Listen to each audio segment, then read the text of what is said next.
Hello everyone, आप सभी का स्वागत है मेरे चैनल जिसका नाम है मिसेस आनंद क्लासेस और मैं हूँ स्मृति। लास्ट क्लास हमने फिजिकल फीचर्स हिमालयन माउंटेन्स के बारे में पढ़ा था। आज हम करेंगे नॉर्दर्न प्लेन्स। सॉरी, हमने नॉर्दर्न प्लेन्स भी लास्ट क्लास कवर किया था।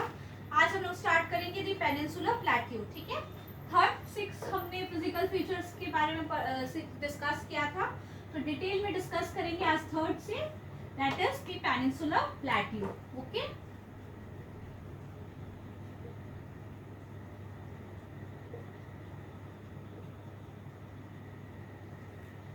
so the peninsular plateau is a tableland composed of the old crystalline, igneous and metamorphic rocks.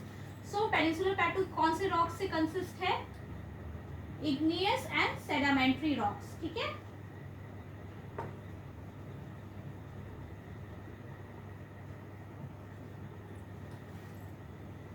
it was formed due to the breaking and drifting of the Gondwana land and thus making it a part of the oldest land masses.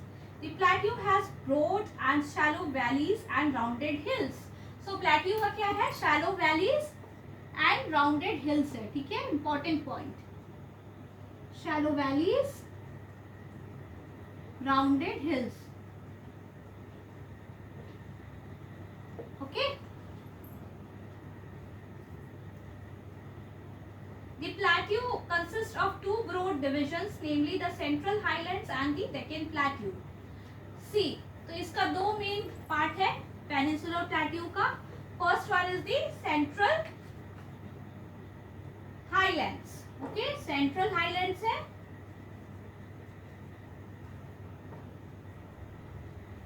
और second part क्या है? Deccan plateau. Okay, peninsular plateau के दो part है।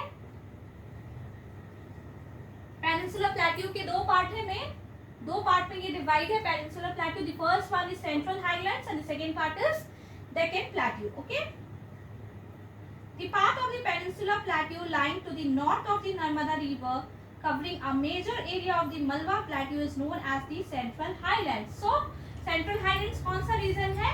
North of the Narmada river. जो north of the Narmada river का है वो है आपका सेंट्रल हाईलैंड्स। ओके, ठीक है, इसका location. The Vindhyan range is bounded by the Satpura range on the south and the Aravallis on the northwest. The further westward extension gradually merges with the sandy and rocky desert of Rajasthan. The flow of the rivers draining this region, namely the Chambal, the Sindh, the Betwa and the Ken, is from southwest to northeast, thus indicating the flow. So इसका जो river का flow है वो कैसे है? river का flow south west से north east है। ठीक है, साउथ वेस्ट से नॉर्थ ईस्ट है। तो साउथ वेस्ट नॉर्थ ईस्ट कौन सी डायरेक्शन हुई? डायरेक्शंस मैंने आपको बताया था, नॉर्थ साउथ ईस्ट वेस्ट। सो साउथ वेस्ट कौन सा हुआ? ये साउथ वेस्ट हुआ, ये साउथ वेस्ट हुआ, ये नॉर्थ ईस्ट हुआ।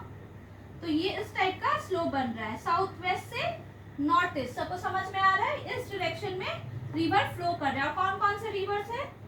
चांबल, सिंध, बेटवा, केन। ठीक है, कौन कौन से है? चांबल,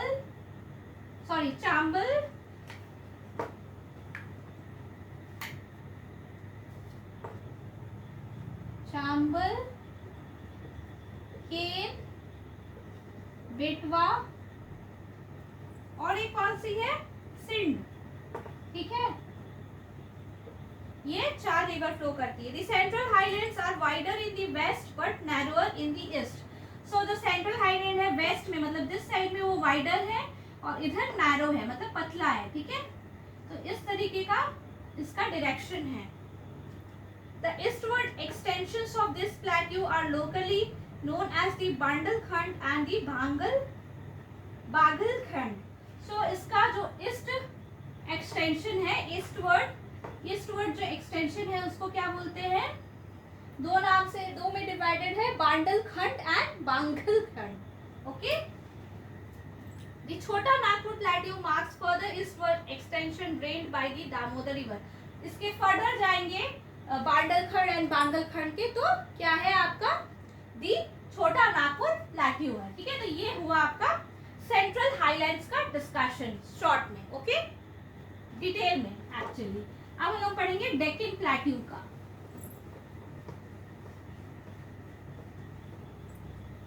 So the Deccan Plateau is a triangular landmass that lies to the south of the river Narmada. तो हमने सेंट्रल हाईलैंड्स के बारे में क्या देखा था, वो north of the river Narmada था। ये Deccan plateau south of the river Narmada है, ठीक है, साउथ ऑफ रिवर नर्मदा, ठीक है। Satpura range plants its broad base in the north, while the Mahadev, the Kamur Hills and Michael range forms its eastern extension. So इसका western और eastern extensions क्या है? North में क्या है? सतपुरा रेंज है, नॉर्थ में सतपुरा रेंज है, ठीक है।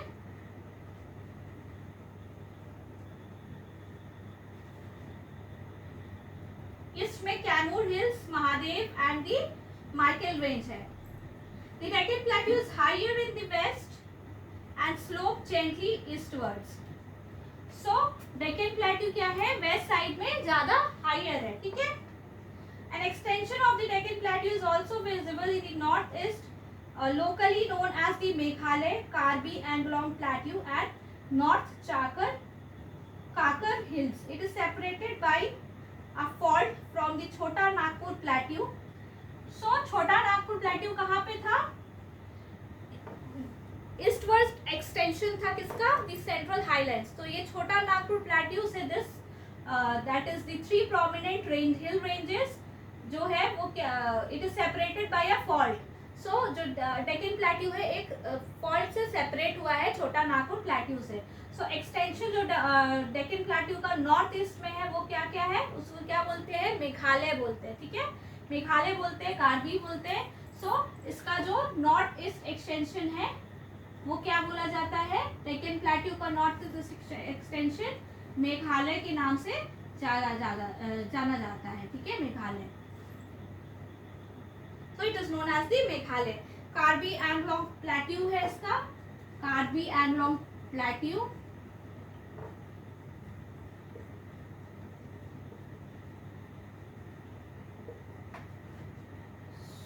And North Kakar Hills, North Kakar Hills. So ये सब एक्सटेंशन से ईस्टवर्ड, ठीक है। The Western Ghats and the Eastern Ghats mark the western and eastern edges of the Deccan Plateau respectively. So Deccan Plateau का जो edges है वो क्या है? Western Ghats and the Eastern Ghats। सबको समझ में आ रहा है?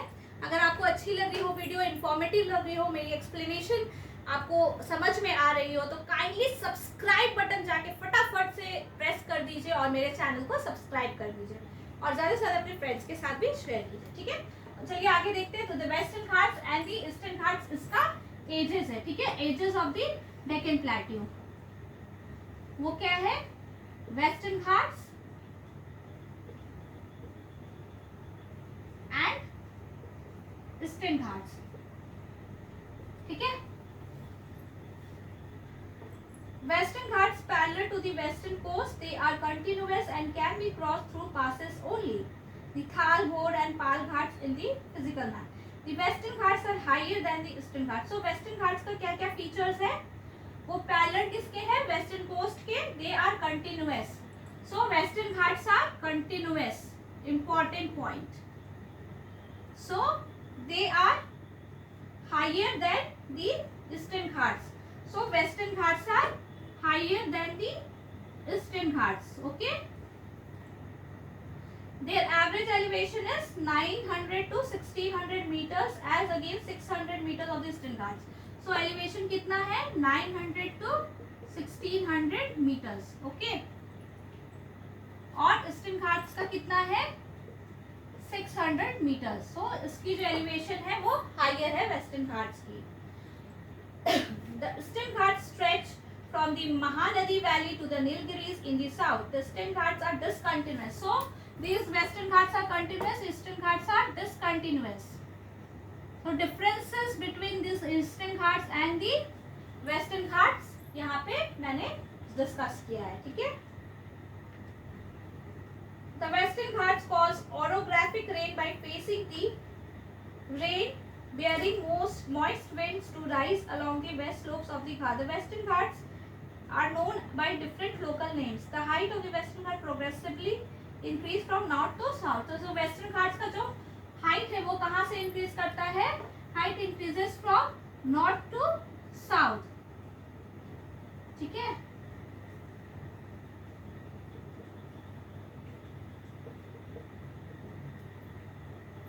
नॉर्थ टू साउथ में हाइट इंक्रीज करता है। The highest peak include the Anaimudi and the Doddabetta. Mahendragiri is the highest peak in the eastern ghat. So highest peak of the western Ghats and highest peak of the eastern ghats is very very important. So which one is the highest peak of the western ghats? अभी मैंने बताया था the highest peak include the Anaimudi and the Doda बेटा, ठीक है। Anamudi highest peak है इसकी। Anamudi western घाट की हाईएस्ट पीक है। इसकी हाइट कितनी है? 2695 मीटर्स, ठीक है। और ईस्टर्न घाट्स की हाईएस्ट पीक कौन सी है? महेंद्रगिरी। सो महेंद्रगिरी इसकी हाईएस्ट पीक है। सबको याद हो जाएगी। महेंद्रगिरी ईस्टर्न घाट्स की है और वेस्टर्न घाट्स की अनाईमुड़ी है। तो इसकी हाइट कितनी है? 1501 मीटर्स, 1501 मीटर, ठीक है।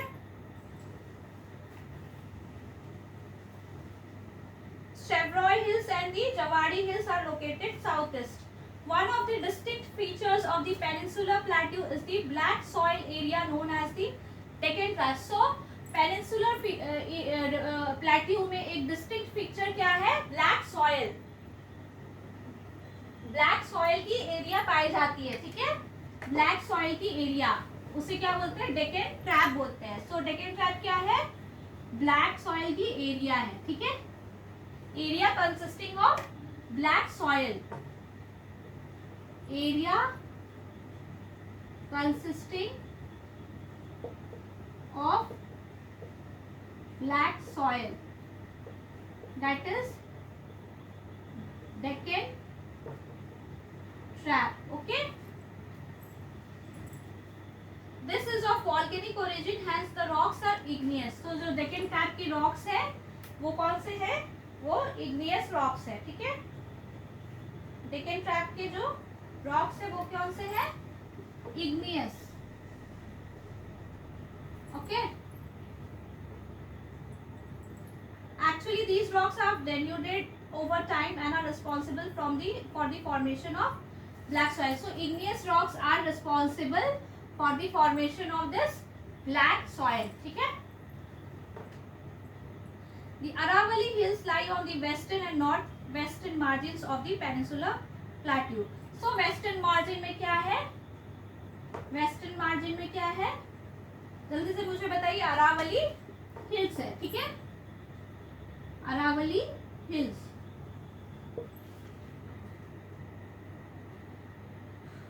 These are highly eroded hills and are broken hills. They extend from Gujarat to Delhi. So Aravalli Hills कहाँ से कहाँ तक जाती है? गुजरात to Delhi, ठीक है। अब 4th नंबर हम लोग जाते हैं इंडियन डेजर्ट, ठीक है। चलिए आगे हम लोग देखते हैं 4th physical feature, that is the Indian desert.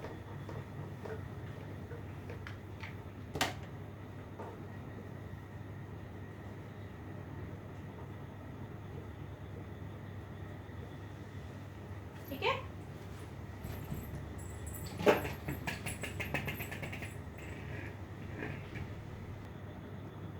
So Indian desert में क्या है? The Indian desert lies towards the western margins of the Aravalli hills. तो पेनिनसुलर प्लेट्यू के वेस्टर्न मार्जिन में क्या थे? अरावली हिल्स थे। सो अरावली हिल्स के वेस्टर्न में क्या है? इंडियन डेजर्ट है। Western margins of Aravalli hills में क्या है आपका? द इंडियन डेजर्ट है, ठीक है।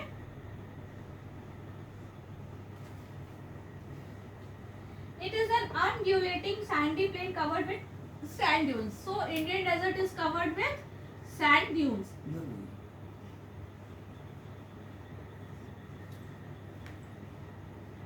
This region receives very low rainfall, below 150 millimeter per year. Very low rainfall. Okay, very low rainfall. Below 150 millimeter. It has arid climate with low vegetation. Streams appear during the rainy season. Soon after they disappear into the sand as they do not have enough water to reach the sea. Luni is the only large river in this region. So, which is the largest river in this region in the Indian desert? Luni. So, very important point. Only large river. Okay.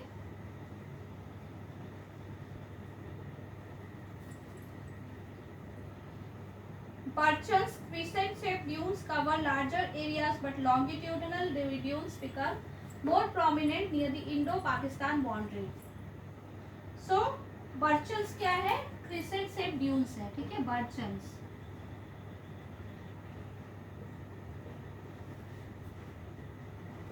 ये भी पाए जाते हैं Indian desert में. So, Indian desert बहुत बड़ा area नहीं है, बहुत ज़्यादा डिस्कशन नहीं है इसके ऊपर. So, हम लोग नेक्स्ट पहुंचते हैं द कोस्टल प्लेन्स में. That is the fifth one.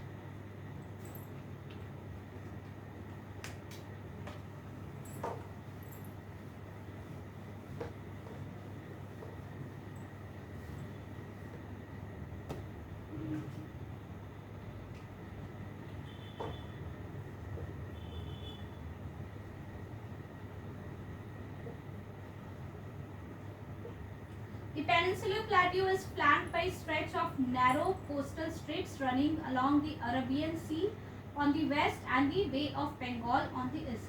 So जो peninsular plateau है वो narrow coastal strips से भी लाई करते हैं. तो वो coastal strips कहाँ से रन होता है?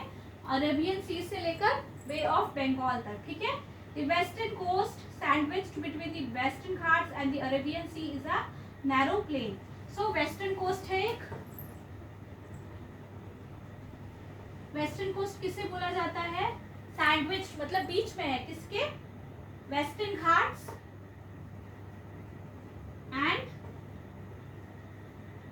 एंड किसके बीच में है? अरेबियन सी. ठीक है. इसके बीच में सैंडविच की तरह भी वेस्टर्न कोस्ट है. ठीक है. It consists of three sections. The northern part of the coast is called the Konkan. The central stretch is called the Kannada Plain, while the southern stretch is referred to as the Malabar coast. So, जो western coast है वो तीन part में है. मैं इसका तीन part आपको दिखाती हूँ. 1, 2, 3. ठीक है. First is the northern. southern and central. तो नॉर्दर्न को क्या बोला जाता है? कॉन्कन. ठीक है. इसे कॉन्कन बोला जाता है. ओके. सेंट्रल को क्या बोला जाता है? कन्नड़ प्लेन.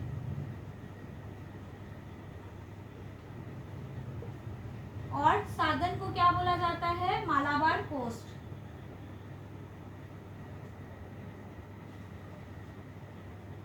ठीक है. Konkan coast, Malabar coast and Kannada plain. The plains along the Bay of Bengal are wide and level. In the northern part, it is referred to as the northern circle, while the southern is known as the Coromandel coast. So, ये plane किसके along है? Arabian सी के along है. Western coast सबको याद है ना? Arabian सी. Okay. और जो ईस्टर्न कोस्ट है या फिर आप बोल सकते हैं बे ऑफ बंगाल के साइड, उसका भी नॉर्थ और साउथ पार्ट है. उसका नॉर्दर्न पार्ट क्या है? उसे क्या बोला जाता है? नॉर्दर्न सर्कल बोला जाता है. ठीक है. while the southern part is known as the Coromandel coast. और सादर्न को क्या बोला जाता है? कोरोमैंडल कोस्ट. सबको समझ में आ रहा है? मैं बहुत अच्छे से समझा रही हूँ, इसलिए आप मेरे चैनल को सब्सक्राइब करना बिल्कुल मत भूलिएगा. आप लोग भूल जाते हैं. Okay. Large rivers such as the Mahanadi, the Godavari, the Krishna and Kaveri have formed extensive delta on this coast. Lake Chilka is an important feature along the eastern coast.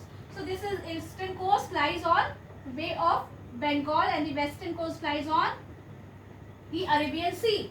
ठीक है, तो ईस्टर्न कोस्ट का जो important feature है that is the lake Chilka.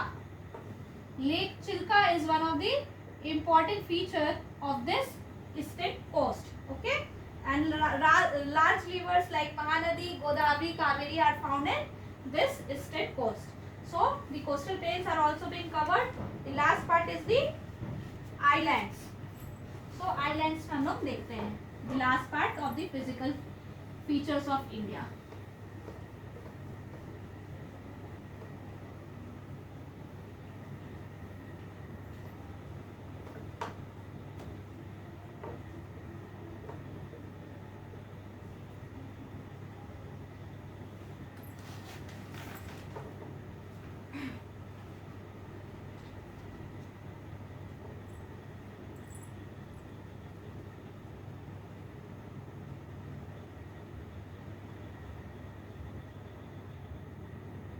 In 1973, these were named as Lakshadweep. So the Malabar close. There is a Lakshadweep Island. Okay, Lakshadweep Island.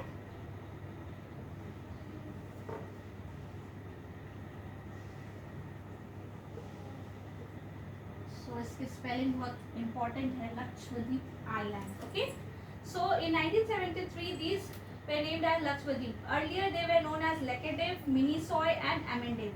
So the line close, this island group is lying close to the Malabar coast of Kerala. So lying close to the Malabar coast of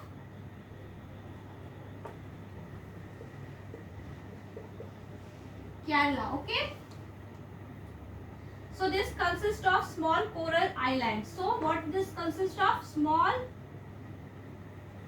coral island. So इसका पहले का नाम भी बहुत important है. पहले किस name से जाना जाता था? लैकेडिव, मिनीसॉय एंड अमेंडिव. लैकेडिव, मिनीसॉय एंड अमेंडिव. सो पहले के नाम भी बहुत इंपॉर्टेंट होते हैं शॉर्ट क्वेश्चंस के लिए. It covers small area of 32 square kilometers. So area कितने का है? 32 किलोमीटर स्क्वायर या square kilometre. Kavaratti Island is the administrative headquarters of Lakshadweep. This island group has great diversity of flora and fauna. The PT Island, which is uninhabited, has a bird sanctuary. Kavaratti. So इसकी headquarter Lakshadweep island की कहाँ है? Kavaratti island. ये headquarter है. ठीक है.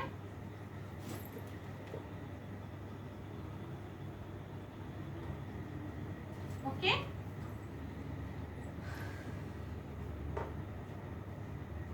सो along the bay of Bengal में Andaman and Nicobar island है. तो ये पहला था आइलैंड लक्षद्वीप आइलैंड. अब सेकंड जो हम लोग पढ़ेंगे वो अंडमान एंड निकोबार आइलैंड. किसी को नोट करा तो kindly make a note of these points, very important. Next we go to the Andaman and Nicobar island.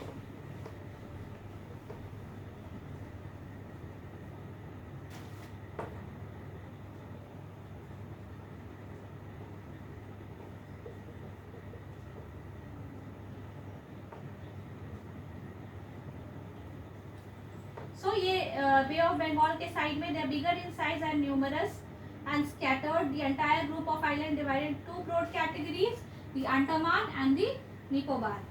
It is believed that the islands are an elevated portion of submarine mountains. These islands are a group of great strategic importance for the country. Great diversity of flora and fauna इसमें पाया जाता है. These islands are close to equator and thick forest cover है. Importance of the physical features. तो इसके बारे short में ही था. So we have covered everything.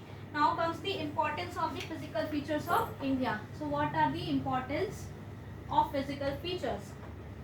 So it would however be clear that each region complements the other and makes the country richer in natural resources. So importance is richer in natural resources. Importance of physical features बहुत important है. तो आप ये सारे points लिख सकते हैं, मैं जो अभी आपको लिखा रही हूँ. Literally natural resources, first point. The mountains are the major sources of water and forest wealth. So mountains क्या है? फॉरेस्ट एंड वाटर के मेजर सोर्स है. ठीक है. Third point, the northern plains are the greeneries of the country. So northern plains क्या है? Greenery है हमारे कंट्री के. ठीक है.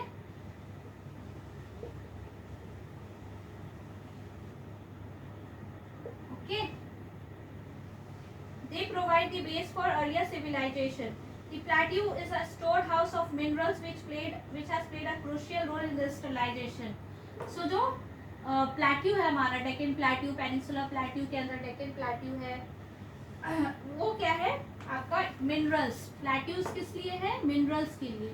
और मिनरल्स किस लिए? इंडस्ट्रियलाइजेशन के लिए. सो सब लिंक्ड है, इंटरलिंक्ड है. ठीक है.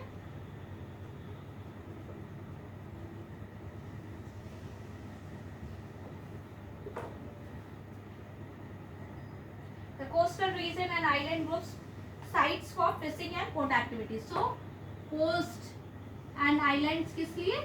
फिशिंग के लिए, ports के लिए and fishing के लिए. So these are some of the importance of each of the physical features of India that we have discussed in today's class and the previous lecture. So next class में हम लोग next chapter करेंगे, that is the chapter number 3 of your social science book drainage. Okay. आप लोग अपने से read करके आइएगा ताकि आप लोग को चैप्टर कुछ समझ में आए. ओके. एंड इस चैप्टर के मैं short questions and long questions बहुत जल्दी ही अपने चैनल पे पोस्ट कर दूंगी. Okay. Till then take care, और अपने फ्रेंड्स के साथ भी ज़्यादा से ज़्यादा शेयर कीजिए and like and subscribe to Mrs Anand classes. Thanks for watching my video.